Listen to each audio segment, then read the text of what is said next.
Magandang araw mga kapunas, muli nandito si Introvert at ipapakita ko sa inyo kung paano binibilot at ayusin ang paglalagay ng static filter ng oily water separator.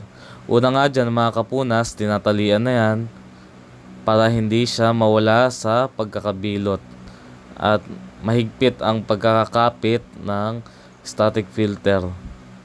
At dyan mga kapunas, yan sa pangalawang tali natin ilalagay, dahil apat na tali yan sa kabilang sulok ng bilog. May sulok ba ang bilog mga kapunas? Haha, patawa ko. So yan, kinabila ko na ang camera para makita natin sa other side ang itsura niyan, dahil tinutusok-tusok namin yan. Sino ka dyan? Sisingkit-singkit ka pa dyan? Shout out din sa'yo ninyo. Ano yan? Camera. Nag-aaway kayo kung camera yan o video.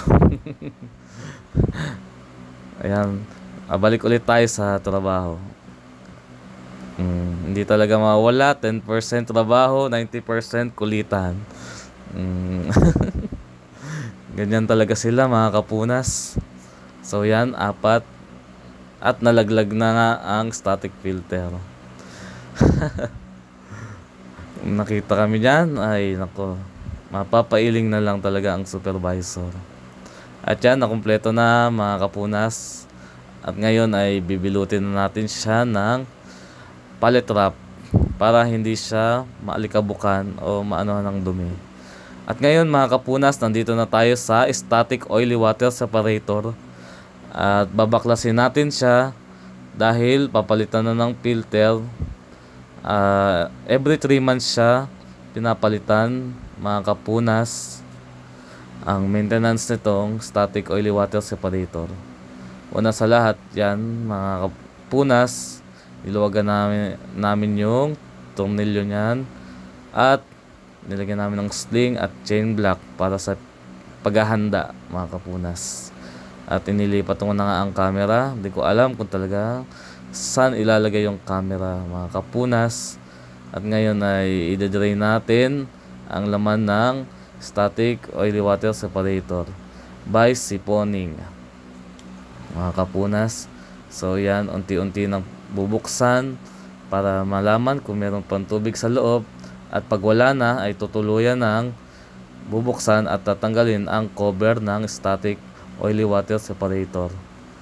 So yan na nga mga kapunas, inumpisa na namin tanggalin at i-check kung gaano na ba talaga karumi. Makikita dyan mga kapunas, may mga tubig pa yan, kaya ang gagawin namin dyan mga kapunas ay ibabacuumin unti-unti, manual, dahil yung drain yan ay may problema, hindi talaga maka-suction o ma-drain ng tuluyan. Sa hindi maintindihan ang dahilan, barado ba siya or talagang maliit lang ang linyada. So after nyan mga kapunas, tatanggalin namin yung yung nakapalibot dyan sa filter. At dyan, sobrang hirap talaga ng ginawa namin dyan mga kapunas. Talagang marami tulong-tulong kami dyan sa pagluwag ng lock niyang filter. So nauluwagan na mga kapunas, unti na naming tinatanggal yung static filter ng oily water separator. Siguro mga 2 o 3 drum kami dyan mga kapunas. Sobrang bigat niyan dahil puno pa rin ng tubig mga kapunas. Ito na, pangalawang drum na mga kapunas.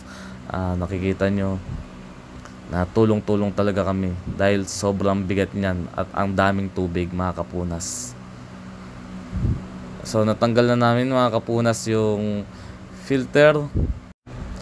At ngayon naman ay tuluyan ng i-drain ang naka 3 drum pala kami dyan mga kapunas, hindi pa pala tapos. Sobrang haba pala ng filter na yan mga kapunas. So yan mga kapunas, tapos na. Konting linis lang mga kapunas sa loob dahil di ko na mapakita dahil talagang busy at di talaga pwedeng itutok yung camera. Diyan na lang ipapakita ang view kung paano talaga ang ginawa namin at ipapaliwanag ko na lang dito sa video. Konting linis, sobrang dumi talaga, parang burak, hindi mo maintindihan, tapos wala pang ventilation, sobrang init pa ng panahon na yan, kaya ang hirap talaga mga kapunas ng kalagayan namin dyan ng paghinga. Pawis na pawis kami, makikita naman dyan mga kapunas.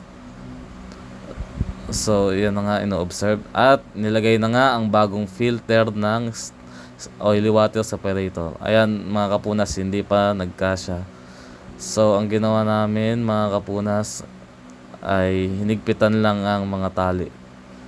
At yan na nga, successful na, nailagay na. At sisimulan na dito mga kapunas ang paghihigpit. Medyo nahirapan ako kaya andyan yung mga kasama ko para tulungan ako at sa paglalagay ng circlip, sa paglalagay niyan mga kapunas. Talagang sobrang hirap dahil sobrang kalawang na at sobrang dumi na ng circlip. Mga kapunas, sinimulan na namin lagyan ng cover ang static oily water separator at dyan mga kapunas binabalik na namin ang bolt at nut ng static oily water separator. At sinimulan ng barilin paunti-unti pahigpit at kinakamay namin ang paghihigpit dyan mga kapunas.